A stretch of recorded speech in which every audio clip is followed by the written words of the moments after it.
morning, everyone. This is Tony from her Homestead Skills.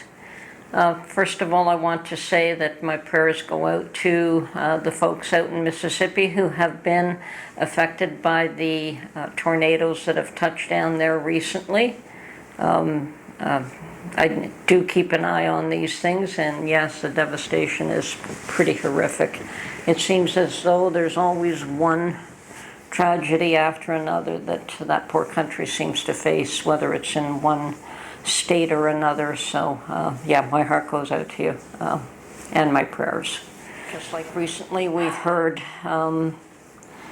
that Iran has been emboldened to strike a U.S. airbase in Syria, and other people have been killed and hurt in that attack as well. And I understand that retaliation is going back and forth a number of times. Hopefully that will come to an end very soon rather than escalating. We certainly don't need more escalation of violence in world events. There's enough going on as it is. We have just had President Biden finish his tour in Canada, or his meeting with Trudeau. The two of them are very like-minded. And I guess I don't have too much more to say about that. The one benefit that I understand that has come out of that meeting was the closure of the Roxham Road illegal border crossing, which has been a contentious issue for Quebecers for a long time now, for many years. Because you had a lot of refugees that pour north of the border as well, or north to Canada, and they end up in Montreal, which the Montrealers are not too happy about. They don't end up staying there. Montreal being very much a French-speaking town, I don't think a lot of refugees can speak French, and anyway, they are probably shipped off to many places in Canada, and most likely a lot of them are shipped to where I am here, close to us here. A lot of refugees here these days. So the closing of that border is not a bad thing, I think, on both fronts. I don't understand why it hasn't been closed long before now. I know that Quebecers were fighting for that. As a matter of fact, some of them were meeting at the border last year or the year before to try and prevent people from crossing, which did turn it a little bit ugly there for a little while. But as I say, I don't understand why both countries didn't just shut it down on their own. They both have jurisdiction in their own countries. I don't know whether it was some sort of formal agreement that they've had in the past to leave that open for whatever reason. Maybe people used to be able to walk across there, not refugees, but the population on both sides of the border was able to walk across freely at one time. I don't know. I just know that it has become contentious over the last few years over refugees using that crossing. So that has been shut down. That is a benefit to both countries. I understand that the agreement they put in place was each one would be sent back to whatever country. Apparently we've been getting a lot of people coming north as well as people going south. So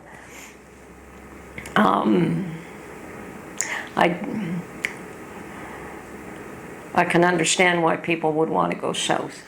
And I guess a lot of them think that coming north would be good because you have health care and you have other things that you don't have south. But I believe that they also provide some sort of health care down south as well initially. I don't know.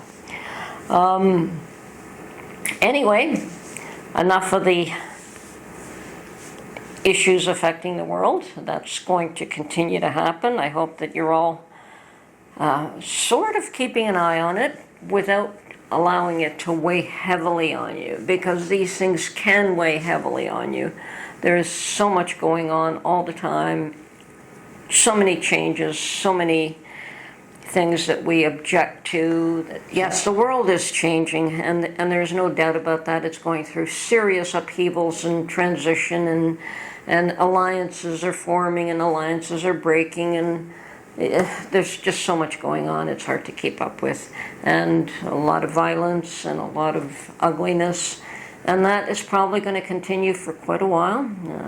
A lot of corruption, and there are those that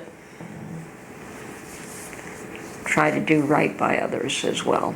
So there is that too, even though sometimes you don't hear too much about that and you don't see too much of it, but there are those that try to do right by others and by their families and by their children and so on and so forth.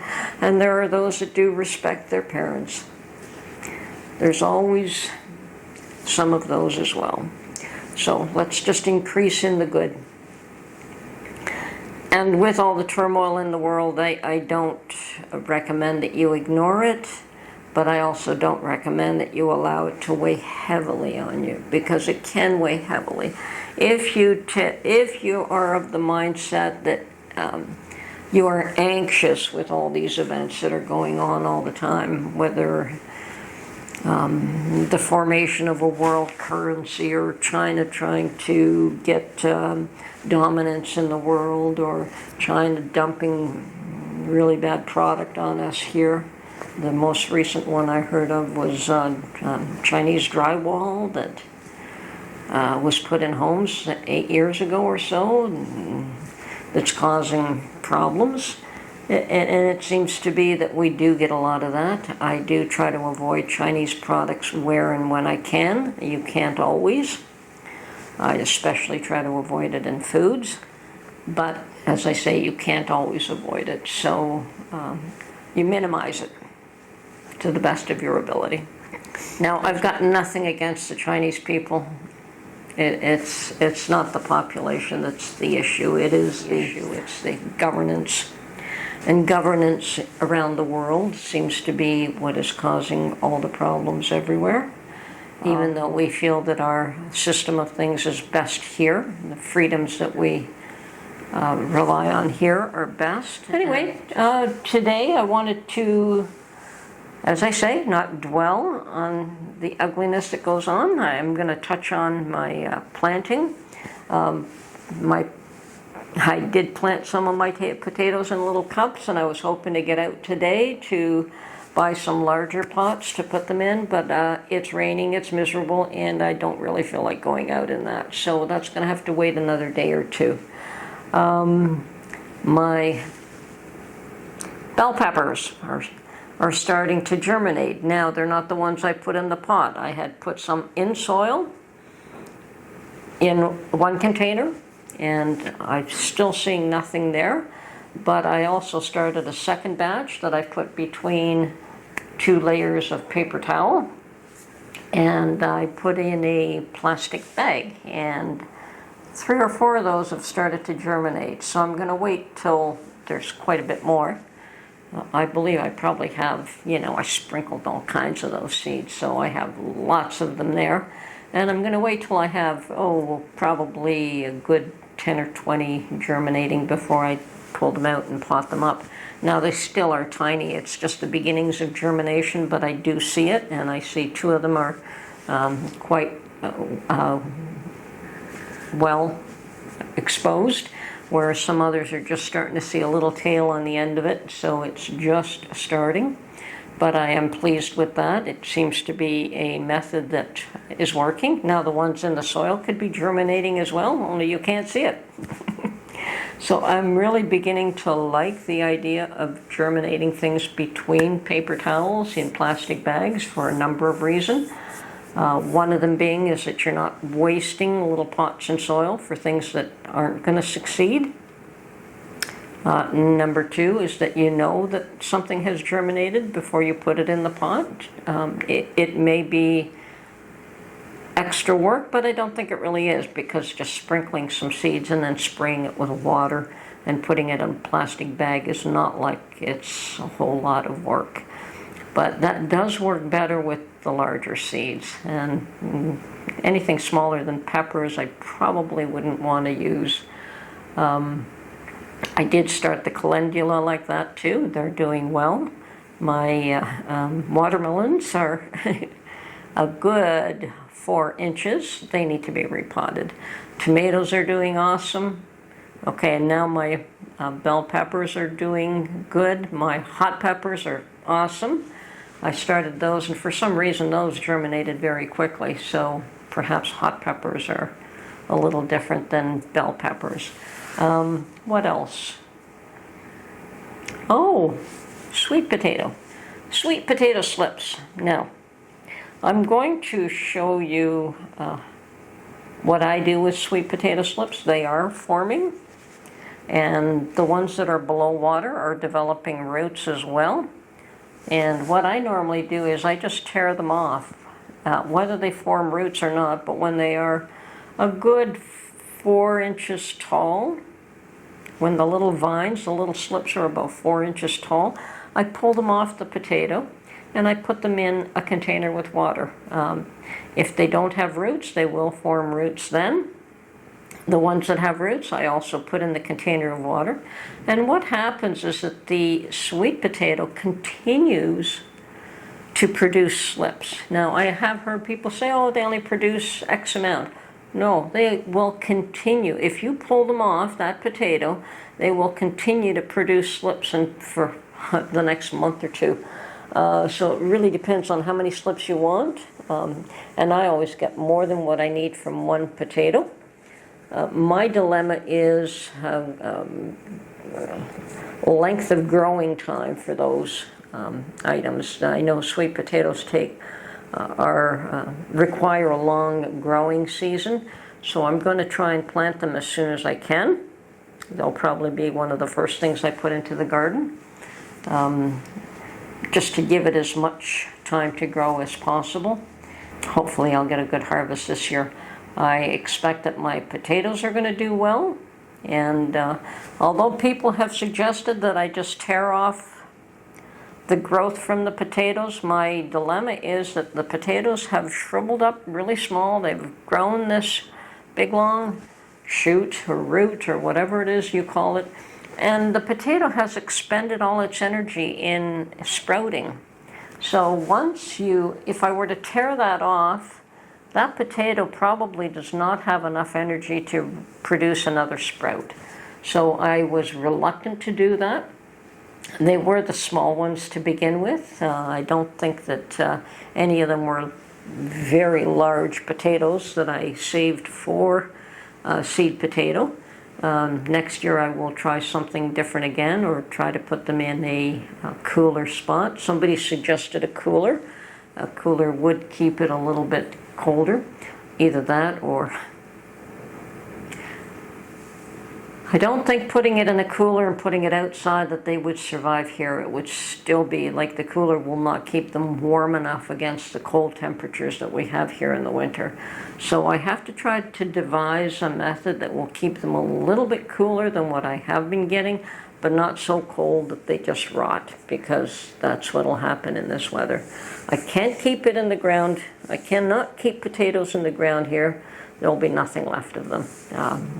I know that from when I turn the soil in the spring, that there's nothing left of last year's potatoes that may have been you may find a skin, and that's about it.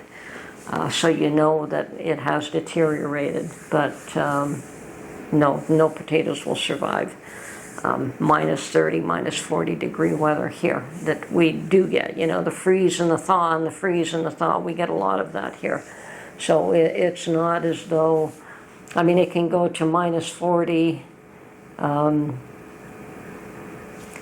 for long, and to above freezing. And I've seen times where that kind of fluctuation will cause, you know, when you have a bad storm, it'll uproot trees because the warmer weather has soaked into the soil and warmed up the soil, and the roots are loose, and then you get this really bad windstorm, and that will uproot the trees here.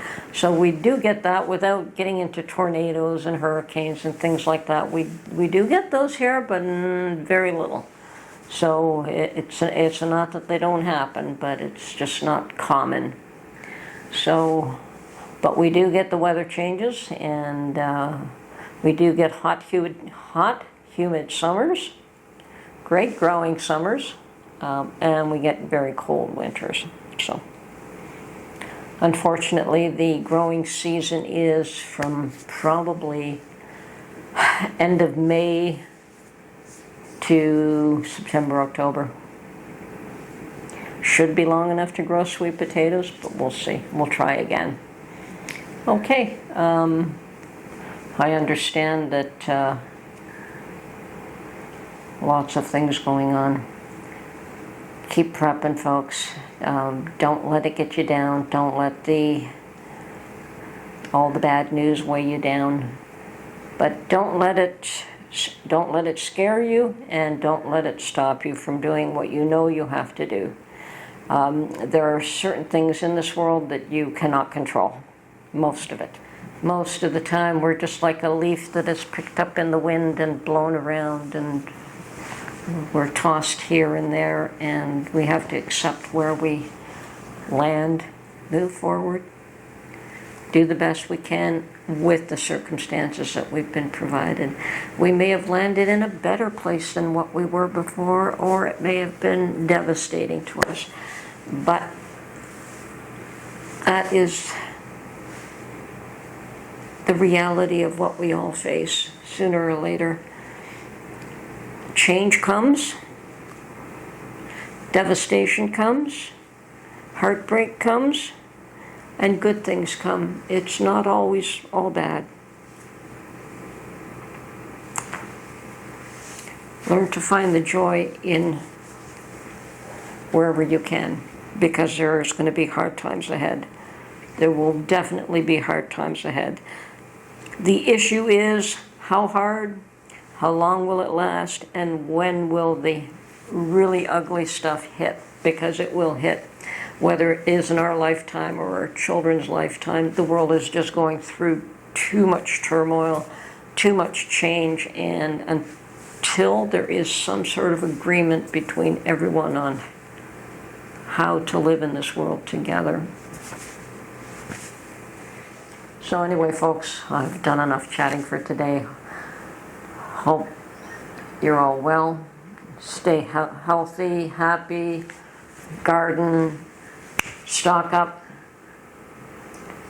look after your family. This is Tony from her Homestead Skills.